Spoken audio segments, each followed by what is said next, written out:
Hi, and welcome to the Board Game Entrepreneur Podcast. I'm Nick Angiers. Today, we're talking about live streaming. What this is something that I've been doing during the COVID-19 pandemic, and the whole reason why I started doing it was because our physical events had all been canceled. All events involving groups of people were just not taking place. So my weekly events were all not scheduled at all, and myself included. I think a lot of people just really wanted their game fix, like they just wanted to get some games in. So I started experimenting with doing a live stream. I started with Facebook Rooms, Facebook Live, which is kind of the same thing. I'll go into that a bit, like the actual technical process of how I do it. But I found Facebook worked quite well because that's where most of the community is. And we've experimented with a few games now. So we've done just one that worked very well. Skull worked very well. And Gone Strong Clever, that worked very poorly. And so on. So it's been a lot of trial and error. But it's been good. It's been better than nothing. We'll say that. So yeah, for my process, each Monday I will announce what game is coming up that week, and then I'll send that out with my newsletter. And I'll make a Facebook event. So I'll put up the details, what game, I'll put a little image in there of the game, and just a few sentences about what the game is, and if you'll need anything, like for Railroad Inc., people needed to download the sheet and either print it or share their screen and do it digitally. Just very brief, and then I'll send out a bunch of invites to friends, and the following day I'll send actual messages to friends, because I find with invites, anything where it's automatic just gets interpreted as spam. We get so much information every day, we're inundated with messages and emails, but when a human reaches out to you, it's a little bit different, and especially if they can tell it's me and I'd like a reply. So that's what I'll do is I'll tell them about that. Also on my meetup page, I'll list the game show for that week as an event on there. I call it a game show because people can spectate. So if they don't want to play, if it's not their thing to be watched by people that they don't know while you're playing a game, then that's cool. I think it's also cool that we can get people who can watch the video either when it's broadcast live or it'll appear in my Facebook feed later, so that they can watch it the day after or whatever. And on Facebook, there's a new function actually called Facebook Rooms. So you can start a room and you can just talk, just like Zoom or whatever, but it's very easy to open. So as long as you're on Facebook, you can send someone the invite to the room and they can just open it and then you're in a room. So it's not external like you would do with Zoom. It is possible for someone who doesn't have Facebook to join it. They just need a link. And even better about Facebook Rooms is I, as the host, I can just click a button to go live. So I'll have my webcam set up, and then I'll be hosting the game. And then the players, we'll usually get about 3-4 players, sometimes more. I think the most we've had is 6 or 7. And then I'll broadcast and I'll take care of all the logistics and stuff. And I usually won't play because it tends to get a little chaotic. So during Gone Strong Clever, it was only 3 of us, and I decided to play, and I totally bombed the game by losing track. I was trying to do too many things at once, and that's a very focused game, right? So yeah, since then I don't actually participate, I just host. Also, we did Codenames Pictures, that was really good, and what's that one called? Word on the Street, yeah, that was great. That was our first one.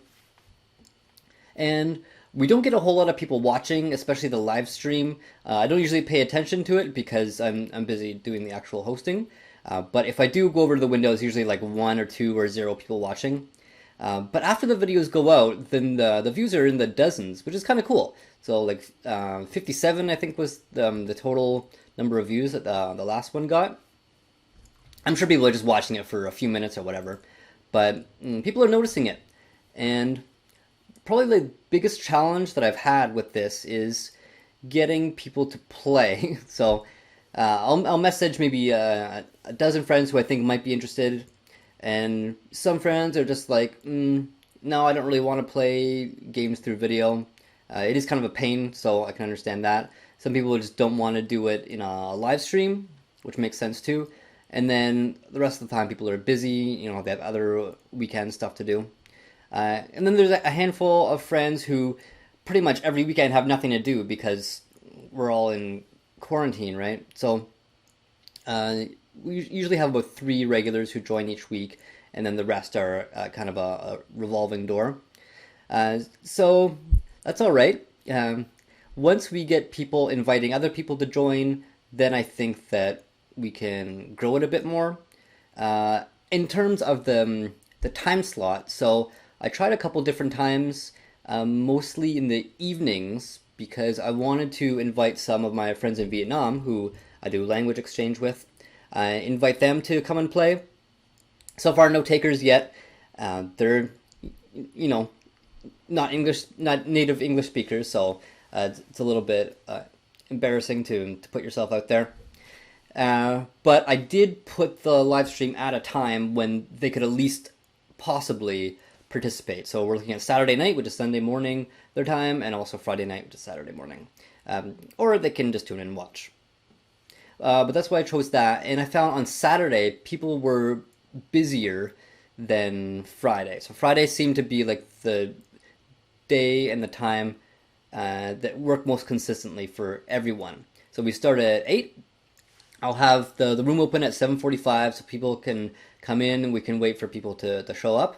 And then we can get any technical kinks out. So if someone's camera isn't working, or if they need to download the player sheet, like for Railroad Inc., then we can get all that done so that it's not super awkward when we go live at 8 o'clock sharp.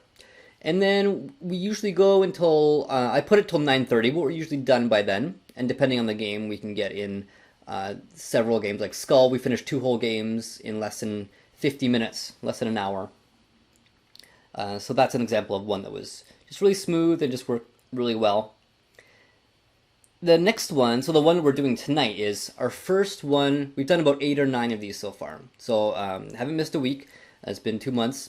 And for this one, we're trying Drawful. So Drawful isn't actually a board game. It's technically a video game because there are no physical components. It's all done with screens, even if you're together in real life. So someone would broadcast the game onto a monitor, a computer screen, or a TV if it's a smart TV. And then everyone who's playing has to have a smartphone, their own smartphone. And what you do is, so it'll give each person a caption, like a line of text, and it's usually something ridiculous, like goat grows a man beard, or something. So the person has to draw that, and then so he draws a goat with a man's beard, and this goes into a pool, and they get mixed around. So one by one, it will show them the pictures, okay, and then everyone has to write their caption to it, what they think the heck this is. So their slogan is the "What the heck did you draw" game, and it's really hilarious because after they write the captions, it puts the real caption in there with all the fake ones, and then the players have to guess which one is the real one, the original one that the person drew based on. So it's super simple. It's exactly like a party game that you get in a box, except it's not. And only one person has to have the software for it. You can play up to 8 people, and more can spectate. So I happen to have that program on Steam, and then I can invite a bunch of people to join. So that one's going to be a lot of fun. It'll be an interesting experiment because it's different. A lot of the time we've been fiddling with physical components, which is all right. And in a way, it's simpler because I can just move them around by hand.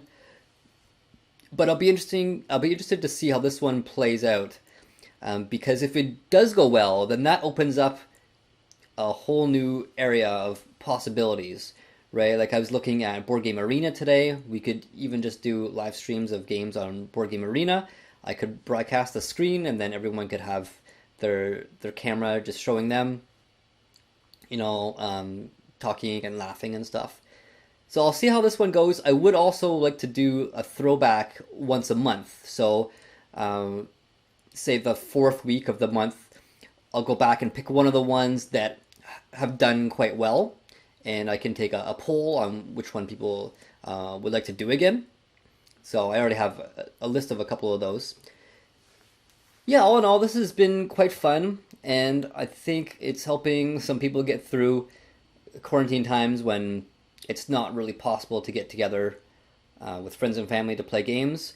If you do have that opportunity and you don't need to play these online games, then it's probably going to be a lot more ideal. But for now, it's a bit of a poor substitute, but a substitute nonetheless. That is it for this week. So next week, I'm going to tell you a little bit about my newsletter that I've been operating for over a year now. So this is the Meeple Leaf newsletter. Don't forget to tune in for that. Thank you for listening, and happy gaming.